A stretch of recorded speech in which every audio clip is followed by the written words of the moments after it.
మీ అందరికీ వందనాలండి.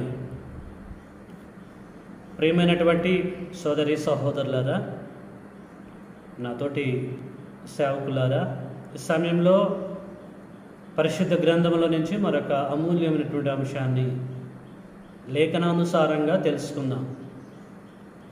మనము తెలుసుకునేటువంటి అంశము దేవుని సంకల్పములు ఏమిటి? దేవుని సంకల్పములు ఏమిటి? ప్రియులారా, ఈ సమయంలో మిమ్మల్ని రిక్వెస్ట్ చేస్తున్నాను, ఇంతవరకు మీలో ఎవరైనా నా ఛానల్ని సబ్స్క్రైబ్ చేసుకోకపోతే సబ్స్క్రైబ్ చేసుకోండి. ఇలాంటి సబ్జెక్టులు అనేకమైనటువంటి నా ఛానల్లో ఉన్నాయి. ఇతరులకు కూడా మీరు పంపించి దేవుని యొక్క పనిలో నాతో మీరు జత పనివారిగా ఉండాలని ప్రేమతో కోరుతున్నాను. ఓకే, మనం ఏమాత్రం కూడా ఆలోచన చేయకుండా దేవుని సంకల్పములు ఏమిటి అనేటువంటి సబ్జెక్టుకు సంబంధించిన సమాచారాన్ని గ్రంథంలో నుంచి మనము తెలుసుకుందాం. ఈ సబ్జెక్టు మీతో నేను ఎందుకు పంచుకోవాల్సిన పరిస్థితి ఏర్పడుతుంది అని మనం ఆలోచిస్తే, ప్రియులారా, ఈ లోకంలో అంటే ప్రజల మధ్యలో బ్రతుకుతున్న ప్రతి ఒక్క మనిషికి ఒక ప్రణాళిక అనేది ఉంటుంది. ఏ పని చేయాలన్నా, ఎక్కడికి వెళ్ళాలన్నా ప్రణాళికాబద్ధంగా ముందుకెళ్తూ ఉంటారు. అఫ్కోర్స్ ప్రణాళిక లేకుండా కూడా బ్రతికేవారు ఉంటారు అనుకోండి, అది వేరే విషయం. కానీ మోస్ట్లీ ప్రతి ఒక్క వ్యక్తి ప్రణాళికతో బ్రతుకుతూ ఉంటాడు. కుటుంబాన్ని పోషించే విషయంలోనైనా సరే, మరి పిల్లలని ఏదైనా స్కూల్స్లలో జాయిన్ చేయించే విషయంలో కానీ, ఉద్యోగం చేసే విషయంలో కానీ, ఏదైనా సరే ఒక పని చేస్తున్నప్పుడు ప్రణాళికతో అంటే సంకల్పంతో ముందుకెళ్తూ ఉంటున్నాడు. మరి ఇది వాస్తవమైనట్టే, ఇది ధర్మమైతే తండ్రి అయినటువంటి దేవుడికి ప్రణాళికలు ఉండవా? ప్రణాళికలు అంటే సంకల్పములు. ఇంగ్లీష్లో దీని ప్లాన్స్ అంటారు.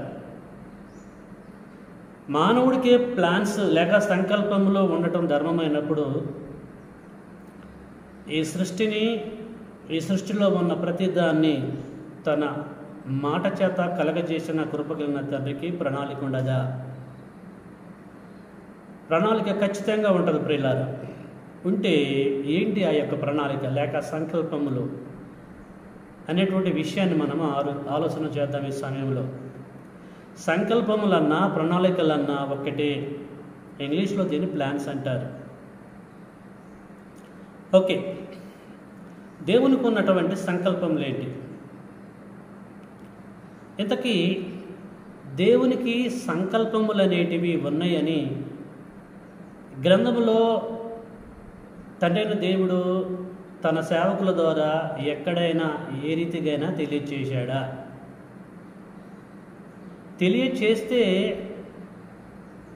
తెలియజేసిన దానిని బట్టి మనం ముందుకెళ్దాం.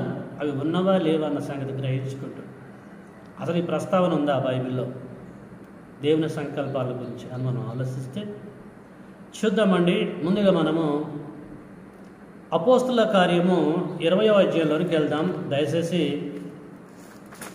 బైబిల్ ఉన్నటువంటి వారు బైబిల్ని ఓపెన్ చేసి చూడండి.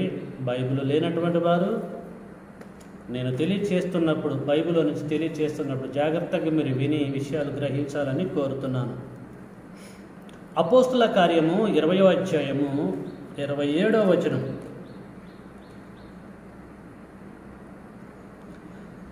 దేవుని సంకల్పం అంతయు మీకు తెలపకుండా నేనేమియూ దాచుకొనలేదు అని ఇక్కడ రాయబడ్డదండి. ఏంటండి? దేవుని సంకల్పం అంతయు మీకు తెలపకుండా నేనేమియూ దాచుకొనలేదు.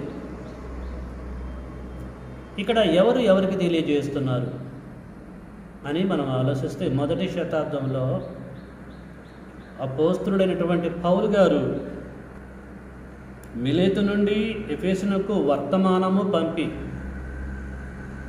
అపోస్తల కార్యం 20వ అధ్యాయం 17లో ఇన్ఫర్మేషన్ ఉంటుంది. అతడు అంటే పౌలు గారు మిలేతు నుండి ఎఫెసునకు వర్తమానము పంపి సంఘపు పెద్దలను పిలిపించెను. వారు తన యొద్దకు వచ్చినప్పుడు అతడు వారితో ఇట్లనెను. ఇది విషయం అండి. అపోస్తలుడైన పౌలు గారు సంఘపు యొక్క పెద్దలకి తెలియజేస్తున్నటువంటి సందర్భం అండి. అనేకమైన విషయాలు తెలియజేసి పెద్దలకి 20 ఏళ్ళు అంటున్నాడు. దేవుని సంకల్పం అంతయు మీకు తెలపకుండా నేనేమి దాచుకొనలేదు అని అంటున్నాడు. అంటే దేవుని సంకల్పం అంతా కూడా పౌలు గారు వారితో పంచుకున్నాడు అన్నట్టుగా మనకి అర్థమవుతూ ఉంటుంది. సో దేవునికి కూడా సంకల్పము లేక సంకల్పాలు ఉన్నాయి అన్నట్టుగా పౌలు గారు సంఘ పెద్దలకి తెలియజేసిన దానిని బట్టి మనకి తేట తెల్లమవుతుంది. దేవునికి సంకల్పం ఉందా అన్న విషయాన్ని మనసులో పెట్టుకొని పరిశీలిస్తున్నాం. ఇక్కడ మనకు ఆ సమాచారం కనిపిస్తూ ఉంటుంది. కనుక దేవునికి సంకల్పములు అనేటి లేక సంకల్పం అనేది ఉంది అని దీనిని బట్టి గ్రహించవచ్చు. ఓకే, మరొక లేఖనం కూడా మనము చదువుకుందామండి. ఇప్పుడు ఆమోసు గ్రంథంలోనికి వెళ్దాం. ప్రియులారా, మీరు విషయాన్ని గ్రహించాలి. దేవుని సంకల్పానికి సంబంధించిన అనేకమైనటువంటి ఇన్ఫర్మేషన్ పరిశుద్ధ గ్రంథములో ఉన్నాయి, కానీ అవసరతను బట్టి ఒక 2-3 లేఖనాలు నేను సెలెక్ట్ చేసుకుంటున్నాను. మీరు విషయాన్ని గ్రహించాలని కోరుతున్నాను. ఓకే, తండ్రి అయినటువంటి దేవుడు ఆమోసు ప్రవక్త ద్వారా 3వ అధ్యాయము 7లో ఏమంటున్నాడో మనం చదువుకుందాం. ఆమోసు గ్రంథము 3వ అధ్యాయము 7వ వచనం. తన సేవకులైన ప్రవక్తలకు, అంటే ప్రవక్తలు దేవుని యొక్క సేవకులండి, పాత నిబంధనలు. తన సేవకులైన ప్రవక్తలకు తాను సంకల్పించిన దానిని తండ్రిన దేవుడు సంకల్పిస్తాడు, అంటే ప్రణాళిక కలిగి ఉంటాడు. తాను సంకల్పించిన దానిని బయలుపరచకుండా, అంటే తెలియచేయకుండా ప్రభు అయిన యెహోవా ఏమి కూడా చేయడు. ఓకేనండి, ఏమర్థమైంది మనకి ఇక్కడ? ఏం గ్రహించాము? తాను సంకల్పించిన దానిని, అంటే తండ్రి అయిన దేవుడు ప్రణాళిక కలిగి ఉన్న దానిని ఖచ్చితంగా తన సేవకులకి తెలియచేస్తాడు. తెలియచేయకుండా ఆయన ఏది చేయడు అని మనకి ఖచ్చితంగా అర్థమవుతూ ఉంటుంది. సో దీన్ని బట్టి మనకి ఏమర్థమంటే, తండ్రి అయినటువంటి దేవునికి కూడా సంకల్పము లేక సంకల్పాలు ఉన్నాయి అన్నట్టుగా ఖచ్చితంగా తన సేవకులైనటువంటి ప్రవక్తలకే కానీ తన సేవకులకు కానీ తెలియచేస్తాడు అని మనము గ్రహించాలి, ఆమోసు గారు తెలియజేసిన దానిని బట్టి. ఓకేనండి, రైట్. మరొక లేఖనం దగ్గరికి మనము వెళ్దాం. కీర్తనల గ్రంథము 33లోకి వెళ్దామండి. దావీదు గారు దేవుని యొక్క సంకల్పమును గురించి ఏం మాట్లాడాడు? అసలు తండ్రిన దేవునికి సంకల్పము లేక సంకల్పాలు ఉన్నాయా లేవా ఏమంటున్నటువంటి విషయాన్ని కూడా మనం గ్రహిద్దాం. కీర్తనల గ్రంథము 33వ అధ్యాయము 11వ వచనం. యెహోవా ఆలోచన సదాకాలము నిలుచును. యెహోవా ఆలోచన సదాకాలము నిలుచును. ఆయన సంకల్పములు సంకల్పము కాదు, సంకల్పములు. దీన్ని బేస్ చేసుకొని దేవుని సంకల్పములు ఏమిటి అని నేను టైటిల్ పెట్టవలసిన పరిస్థితి ఏర్పడ్డదండి. ఆయన సంకల్పములు తరతరములు ఉండును. ఎవరంటున్నారండి ఈ విషయము? దేవుని సంకల్పం గురించి ఎవరు మాట్లాడుతున్నారో దావీదు గారు. ఎవరు దావీదు గారు అంటే ఇశ్రాయేలీయుల్ని పరిపాలించినటువంటి 2వ రాజు దావీదు. ఈ దావీదును తండ్రిన దేవుడు అప్రిషియేట్ చేసిన సందర్భాలు చాలా ఉన్నాయి గ్రంథంలో, మనందరికీ తెలుసు. అపోస్తుల కార్యము 13వ అధ్యాయం 22లో మరి దావీదు యొక్క ప్రస్తావన మనకు కనిపిస్తూ ఉంటుంది. నేను యెషయి కుమారుడైన దావీదుని కనుగొంటిని. ఈ దావీదు నా ఇష్టానుసారుడైన మనుషుడు. ఎలాగ నాకు ఇష్టానుసారుడైన మనుషుడు ఏంటంటే నా ఉద్దేశములన్నీ కూడా నెరవేర్చనని చెప్పేసి అతనికి వచ్చి సాక్ష్యం ఇచ్చాడు.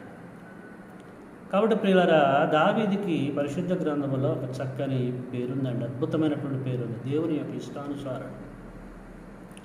సో ఆయన దేవునికి ఉన్నటువంటి సంకల్పాల గురించి మాట్లాడుతున్నాడు. 33:11 ఆయన సంకల్పములు తరతరములకు ఉండునని చెప్పేసి అంటూ ఉంటున్నాడు ప్రియులారా. Okay, right. ఇక్కడ మనం ఆగుదాం. ఇప్పటివరకు మనము 3 సందర్భాలను పరిశీలన చేసి తెలుసుకోగలిగినాం. అసలు దేవునికి సంకల్పములు అనేటివి ఉన్నాయా, సంకల్పాలకు సంబంధించినటువంటి సమాచారము గ్రంథములో ఏమైనా ఉన్నాయా అని చెప్పేసి మనం పరిశీలించాం. అపోస్తల కార్యం 27:27 దేవుని సంకల్పం అంతయో మీకు తెలిపిందని అంటాడు పౌలు గారు. ఆమోసు గారేమో తాను సంకల్పించిన దానిని అని చెప్పేసి తన సేవకులు తెలియజేస్తాడని చెప్పేసి ఆయన చెప్పిన దాన్ని బట్టి మనం విన్నాం. అదే కీర్తన గ్రంథం ఇక్కడ 33:11 ఆయన సంకల్పం అంతయో తరతరములకు వరకు ఉండునని చెప్పేసి మనం తెలుసుకున్నాం. కాబట్టి తండ్రి అయినటువంటి దేవునికి కూడా కొన్ని సంకల్పాలు ఉన్నాయి అని చెప్పేసి మనము గ్రహించాలి. అయితే తండ్రి అయిన దేవుడికి సంకల్పము లేక సంకల్పములు ఉన్నాయని చెప్పేసి మరి వీరు తెలియజేసినప్పుడు మనం విన్నాం. కానీ ఆ ఉన్నటువంటి ఆ సంకల్పము లేక ఆ సంకల్పములు ఏంటో మాత్రము మనము పరిశీలన చేయలేదండి. ఈ సందర్భంలో వీరెవరు కూడా తెలియచేయలేదు. టోటల్గా సంకల్పాలు ఉన్నాయని చెప్పేసి వారు అన్నారు. ఇప్పుడు మనం ఏం తెలుసుకుందామంటే ఉన్నటువంటి సంకల్పాలు ఏంటి అంటే ప్రణాళికలు. సంకల్పము అన్నా ప్రణాళిక అన్నా ఇంగ్లీష్లో ప్లాన్ అన్నా ఇవన్నీ కూడా ఒకటే అర్థమండి. అయితే ప్రియులారా, అతనుకున్నటువంటి సంకల్పాలు ఏమిటి, ఉంటే ఎన్ని ఉన్నాయి అని మనం ఆలోచిస్తే ఆదికాండం కానించి ప్రకటన గ్రంథం వరకు మనం పరిశీలిస్తే ఆయన సంకల్పాలు కొన్ని కోట్లు ఉన్నాయండి, అనేకమైనటువంటివి ఉన్నాయి. వాటన్నిటిని గూర్చి ఈ సమయంలో మనము తెలుసుకోవటానికి సమయం సరిపోదు. అసలు మన లైఫే సరిపోదండి. అలాంటి సంకల్పాలు పరిశుద్ధ గ్రంథంలో ఉన్నాయి. ఓకేనండి. అయితే ఇప్పుడు మనం ఏం చేద్దామంటే ఆయనకున్నటువంటి సంకల్పంలో ఒక 3-4 మాత్రమే తెలుసుకుందాం. మిగతావి తండ్రి చిత్తం అయితే రానున్న దినాల్లో తెలుసుకొని ఆత్మీయంగా మనము బలపడదాం. ఓకే, రైట్ ప్రియులారా. ఈ సమయంలో అతనికి ఉన్నటువంటి సంకల్పములో కొన్నిటిని మనము టైప్ చేద్దాం.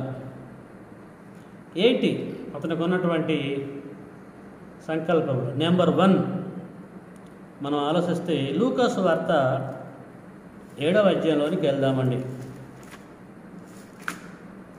క్రొత్త నిబంధన గ్రంథంలో లూకాసు వార్త 7వ అధ్యాయము. అఫ్కోర్స్ క్రొత్త నిబంధన గ్రంథం అపోస్తల కార్యం 2వ అధ్యాయంలో 2వ అధ్యాయం కానీ ప్రారంభపడుతుంది. కానీ జనరల్గా ఈ సువార్తలను కూడా చాలామంది కొత్త నిబంధన అని అంటూ ఉంటారు. కానీ మనకి క్రొత్త నిబంధన ఎప్పుడు ప్రారంభించబడ్డదంటే అపోస్తల కార్యం 2వ అధ్యాయం కానీ అది ప్రారంభించబడుతుంది. సరే, విషయాన్ని మీరు గ్రహించాలని ప్రేమతో కోరుతున్నాను. లూకాసు వార్త 7వ అధ్యాయంలోకి మనం వెళ్దాం. యేసుక్రీస్తుల వారు బాప్తిసం ఇచ్చేటువంటి యోహాను గురించి అక్కడ ఉన్నటువంటి వారికి, ఆ ప్రజలకి ఏం తెలియచేస్తున్నాడు అనేటువంటి విషయాన్ని మనం గ్రహిద్దాం. లూకాసు వార్త 7వ అధ్యాయము 30వ వచనం.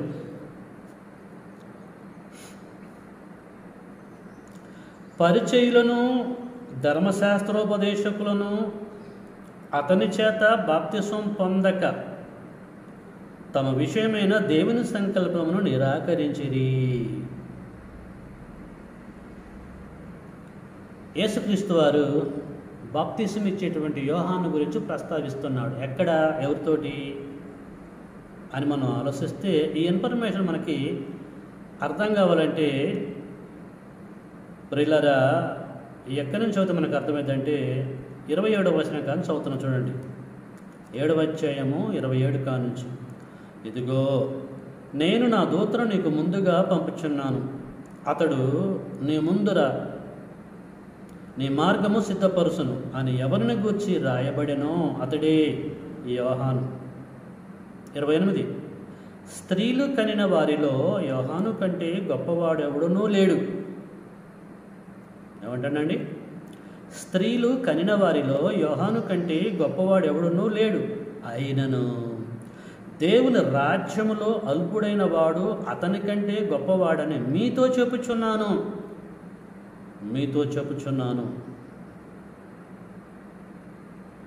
ప్రజలందరూ ప్లస్ సుంకరులను యోహాను బోధ విని అతడిచ్చిన బాప్తిసం పొందిన వారై దేవుడు న్యాయవంతుడని ఒప్పుకున్నారు. కానీ ఏంటంటే కీ పాయింట్, ప్రజలందరూ ప్లస్ సుంకరులను యోహాను బోధ విని అతడిచ్చిన బాప్తిసం పొందిన వారై దేవుడు న్యాయవంతుడని ఒప్పుకున్నారు. కానీ ఆ టైంలో పరిసయ్యులను ప్లస్ ధర్మశాస్త్రోపదేశకులను అతని చేత బాప్తిసం పొందక, ఎతని చేత బాప్తిసం ఇచ్చేటువంటి యోహాను చేత బాప్తిసం పొందక తమ విషయమైన దేవుని సంకల్పమును నిరాకరించిరి.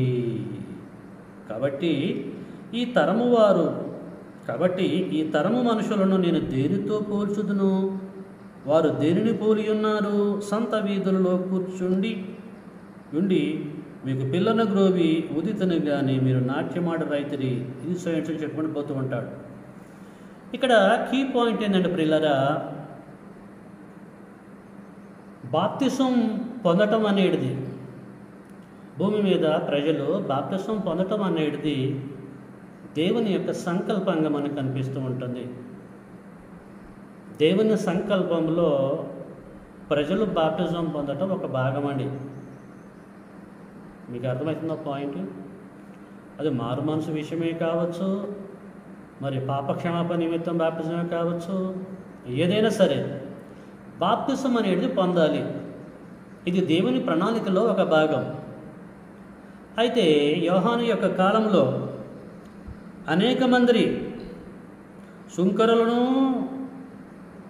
ప్రజలందరూ మరి యోహాను గారి ద్వారా బాప్తిజం పొందారు. కానీ దేవుడు న్యాయవంతుడు ఒప్పుకున్నారు. కానీ పరిసయ్యులు ధర్మశాస్త్రోపదేశకులు మాత్రము వారు బాప్తిజం పొందలేదట. వారు దేవుని సంకల్పమును నిరాకరించిరి. ఎవరు?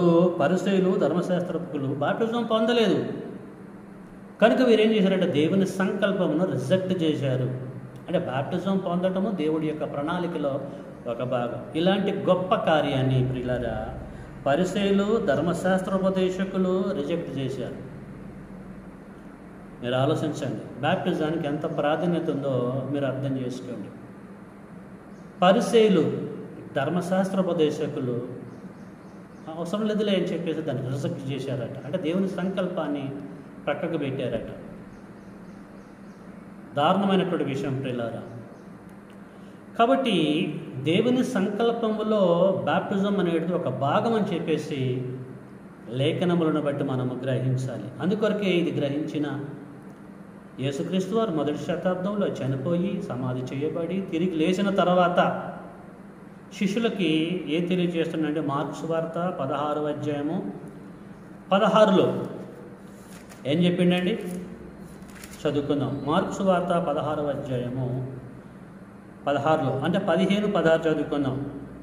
మరి మీరు సర్వలోకమునికి వెళ్ళి సర్వసృష్టికి సువార్తను ప్రకటించండి. నమ్మి బాప్తిసం పొందిన వాడు రక్షింపబడును, నమ్మని వానికి శిక్ష విధింపబడును. బాప్తిసం పొందటం అనేది దేవుని ప్రణాళికలో ఒక భాగం.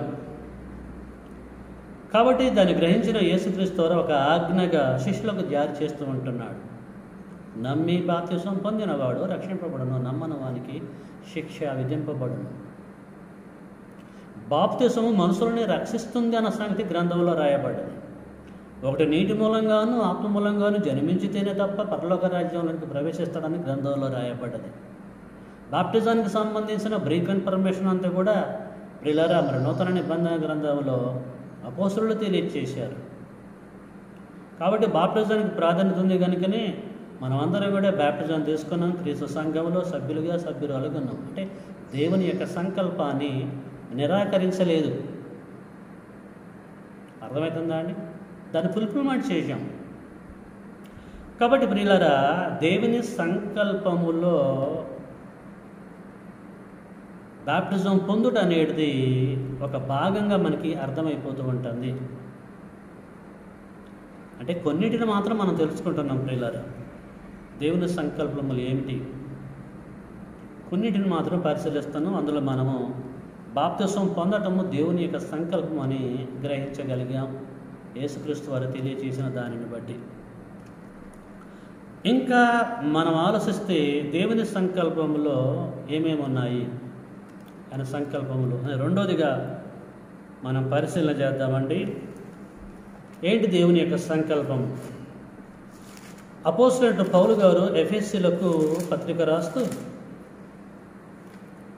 అపోస్తలుడైన పౌలు గారు ఎఫెసీయులకు రాసిన పత్రిక 1వ అధ్యాయము 4 నుంచి 6 వరకు చదువుతున్నాను, జాగ్రత్తగా మీరు వినండి. అపోస్తలుడైన పౌలు గారు ఎఫెసీయులకు రాసిన పత్రిక 1వ అధ్యాయం 4 నుంచి 6 వరకు. ఎట్లనగా తన ప్రియుని యందు తాను ఉచితముగా మనకు అనుగ్రహించిన తన కృపామహిమకు కీర్తి కలిగినట్లు తన చిత్త ప్రకారమైన తన ప్రణాళిక ప్రకారం, తన సంకల్పం ప్రకారం అని చెప్పేసి అర్థం చేసుకోవాలి. తన చిత్త ప్రకారమైన దయా సంకల్పము చొప్పున, దయా సంకల్పము ప్రణాళిక చొప్పున యేసుక్రీస్తు ద్వారా తనకు కుమారులుగా స్వీకరించుటకై మనలో ముందుగా తన కోసం నిర్ణయించుకొని మనము తన ఎదుట పరిశుద్ధులమును నిర్దోషులమునై ఉండవలనని జగత్పునాది వేయడానికి మునిపే ప్రేమ చేత ఆయన క్రీస్తులో మనల్ని ఏర్పరచుకొనెను. ఆయన అంటే తండ్రి అయినటువంటి దేవుడు. అపోస్తలుడైనటువంటి పౌలు గారు ఎఫెసీలో ఉన్నటువంటి క్రీస్తు సంఘమును ప్రేమించి పత్రిక రాస్తూ ఉంటున్నాడు. దేవుని యొక్క సంకల్పంలో ఏంటట, ఇక్కడ ఏమని తెలియచేశాడు ఈ మాటల్లో మనం ఏం గ్రహించామంటే ప్రియులారా, నెంబర్ 1, క్రీస్తు ద్వారా తనకు కుమారులుగా స్వీకరించుట దేవుని సంకల్పంలో ఇది ఒక భాగము. ఏంటండి, క్రీస్తు ద్వారా తనకు కుమారులుగా స్వీకరించుట. మరి కుమార్తెల పరిస్థితి ఏంటిది? మనం ఇంగ్లీష్లో ఆలోచిస్తే చిల్డ్రన్స్ అని ఉంటుందండి. అంటే కుమారులే ఉంది, మరి కుమార్తెల పరిస్థితి అని డౌట్ రావచ్చు. ఆత్మ సంబంధంగా ఆలోచించాలి. ఆత్మకి లింగభేదం అనేది లేదు. కనుక క్రీస్తు ద్వారా తనకు కుమారులుగా స్వీకరించుట దేవుని ప్రణాళికలో, సంకల్పంలో ఇది ఒక భాగము. రెండవదిగా మనం ఆలోచిస్తే మనము పరిశుద్ధులుగా ప్లస్ నీతిమంతులుగా ఉండాలి. మనము పరిశుద్ధులుగా నీతిమంతులుగా ఉండుట దేవుని సంకల్పంలో భాగము. దేవుని సంకల్పములు ఏమిటి అని చెప్పేసి పరిశీలిస్తున్నాం. దేవుని సంకల్పములు కోట్లు ఉన్నాయి, అనేకమైనటువంటి గ్రంథములు ఉన్నాయి. ప్రతి దాని గురించి మనం పరిశీలిస్తలేదు, అవసరాన్ని బట్టే పరిశీలిస్తున్నాం. ఇక్కడ ఎఫెసీ పత్రిక 1వ అధ్యాయం 4 నుంచి 6 వరకు ఏం గ్రహించామంటే, నెంబర్ 1, క్రీస్తు ద్వారా తనకు కుమారులుగా స్వీకరించుట దేవుని సంకల్పములో ఒక భాగము. రెండవ భాగం ఏంటంటే మనము పరిశుద్ధులుగా నీతిమంతులుగా ఉండట దేవుని సంకల్పంలో ఒక భాగం. అపోస్తలుడైన పౌలు గారు తెలియజేస్తున్నటువంటి సమాచారం అండి. దేవుని సంకల్పములు ఏమిటి సబ్జెక్ట్ కదా మంది. ఆ సంకల్పములు ఏంటో ప్రియులారా, తండ్రి మహాకృపను బట్టి గ్రహించగలుగుతూ ఉంటున్నాం. ఆత్మ సంఘములతో చెప్పుచున్న మాట చెవిగలవాడు వినుగాక. జాగ్రత్తగా మీరు వినాలని మీ అందరికీ ఈ విషయాలు నేను తెలియజేస్తూ ఉంటున్నాను గ్రంథమును బట్టి. ఇకపోతే మరొక విషయాన్ని కూడా మనము చదువుకుందాం, లేక తెలుసుకుందాం, లేక పరిశీలిద్దాం. దేవుని సంకల్పములో ఏమేమి ఉన్నాయి మరొకటి గ్రహిద్దాం. ఈ విషయం మనకు అర్థం కావాలంటే యాకోబు గారు ఆయా ప్రాంతాల్లో చెదిరి ఉన్నటువంటి క్రైస్తవులకి ఏం తెలియచేస్తున్నాడు? యాకోబు రాసిన పత్రిక 1వ అధ్యాయము 18వ వచనం మనం చదువుకుందాం. పోనీ 16 కానీ చదువుతున్నా చూడండి. యాకోబు రాసిన పత్రిక 1వ అధ్యాయం 16. నా ప్రియ సహోదరులారా, మోసపోకుడి. శ్రేష్టమైన ప్రతి ఈవియు సంపూర్ణమైన ప్రతి వరమును పరసంబంధమైనదై జ్యోతిర్మయుడగు తండ్రి యొద్ద నుండి వచ్చును. ఆయన యందు ఏ సంచలనత్వమైనను గమనముల వలన కలుగు ఏ ఛాయ అయినను లేదు. 18 కీ పాయింట్. ఆయన తాను సృష్టించిన వాటిలో మనము అంటే క్రైస్తవులము, దేవుని యొక్క పిల్లలము, పరిశుద్ధులము, మనము ప్రథమ ఫలముగా ఉండునట్లు సత్యవాక్యము వలన మనల్ని తన సంకల్ప ప్రకారంగా కనెను. దేవుని సంకల్పంలో ఇది ఒక భాగం ప్రియులారా. ఏంటండి? ఆయన తాను సృష్టించిన వాటిలో మనము. తాను ఏం సృష్టించిండండి? ఈ జగత్తు, అందులో ఉన్నటువంటి సమస్తము, పంచభూతాలు. ఆదికాండం 1వ అధ్యాయము మనం చక్కగా చదివితే, పరిశీలనాత్మకతో చదివితే, ఆయన నోటి మాట ద్వారా ఏమేమి కలగజేయబడ్డాయో అవన్నీ మనకు తెలుసు. కలిగి ఉన్నదేది కూడా ప్రియులారా తండ్రి మహాకృపను బట్టి కలగజేయబడ్డది, మనందరికీ తెలుసు కదా. అవన్నీ కలగజేసిన తర్వాతనే కదండి మానవుని పుట్టించింది. తెలుసు కదా ఇన్ఫర్మేషన్ అంతా కూడా. సృష్టి ముందు పుట్టింది, సృష్టిలో ఉన్నటువంటిది కూడా ముందు పుట్టింది, తర్వాత మానవుడు పుట్టాడు. ఇన్ఫర్మేషన్ మనకు తెలుసు కదా ఆదికాండం 1వ అధ్యాయంలో. ఇక్కడ యాకోబు గారు అంటున్నాడు 1:18, ఆయన తాను సృష్టించిన వాటిలో మనము ప్రథమ ఫలముగా ఉండునట్లు. వాస్తవంగా ప్రథమంగా వాటిని పుట్టించినప్పటికీ ఆయన ప్రణాళిక ఏంటంటే, ఆయన పుట్టించిన వాటిలో మనమే ప్రథములుగా ఉండాలి.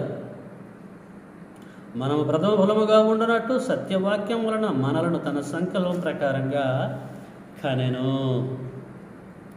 ప్రియులారా, దీన్ని బట్టి మనకి ఏమర్థమైందనంటే, దేవుని సంకల్పంలో ఏమిటి 1 by 1 చూసాం. అందులో ఒకటి ఏంటంటే, క్రైస్తవులు అంటే యాకోబు గారు క్రైస్తవులకు పత్రిక రాదు, క్రైస్తవులు ప్రథమ ఫలంగా ఉండాలి. అంటే దేవుని యొక్క పిల్లలు, పరిశుద్ధులు ప్రథమ ఫలము, తండ్రి అయిన దేవుడికి ప్రథమ ఫలముగా ఉండాలి. మనము ప్రథమ ఫలముగా ఉండాలన్నది ఆయన ప్రణాళికలో ఇదొక భాగం అండి. అనేకమైనటువంటి పరిశీలిస్తున్నాము, 1 by 1 తెలుసుకుంటున్నాము. ఇది కూడా ఒక భాగమేనండి, ఇది ఒక పార్ట్ అండి. పరిశుద్ధులుగా పిలువబడుతున్న ప్రతి ఒక్కరూ, క్రీస్తు సంఘ సోదరి సహోదరులందరూ కూడా ప్రథమ ఫలముగా ఉండాలి.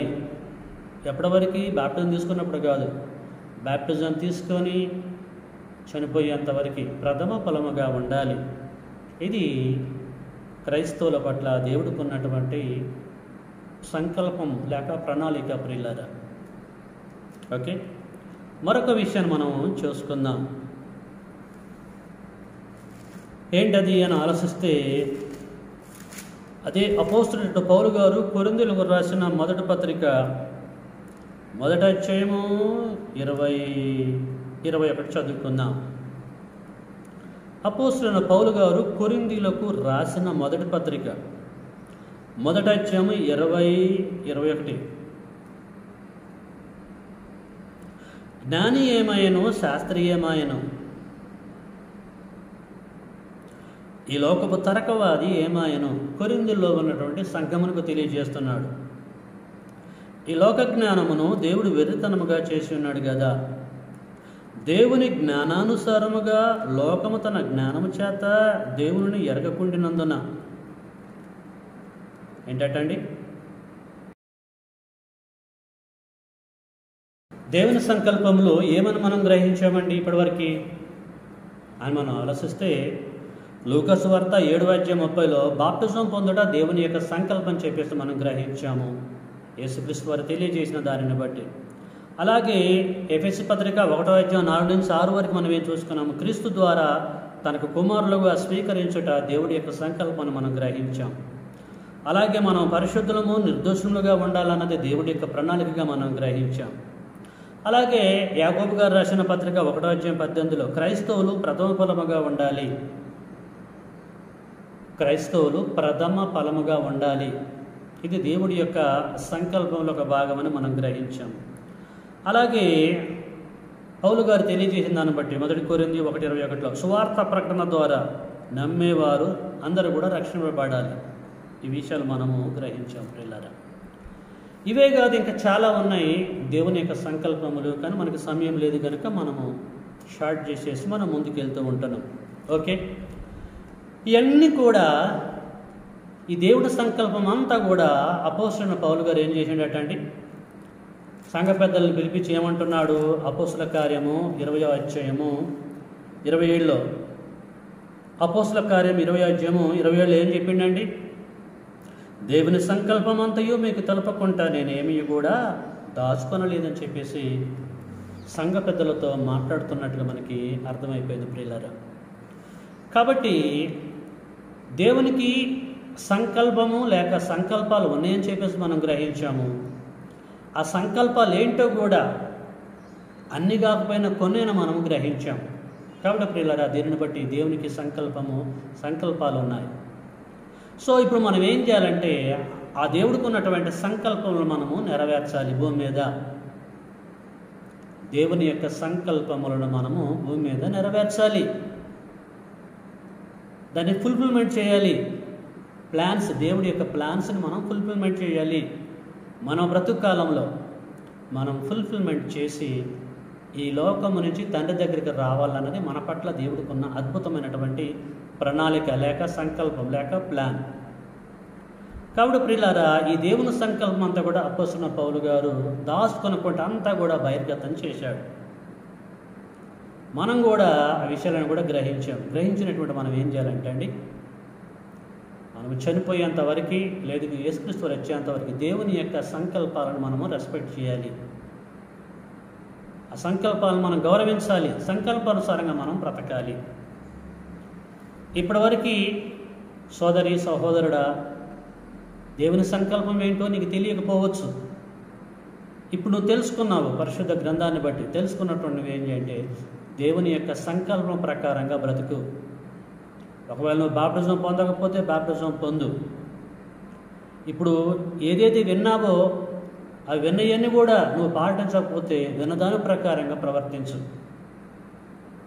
నీలో మార్పు రావాలని మారు మనసు నువ్వు పొందాలన్న ఉద్దేశంతో తండ్రి అయిన దేవుడు అద్భుతమైనటువంటి ఇన్ఫర్మేషను నీకు తెలియజేయవలసిన పరిస్థితి ఏర్పడ్డది.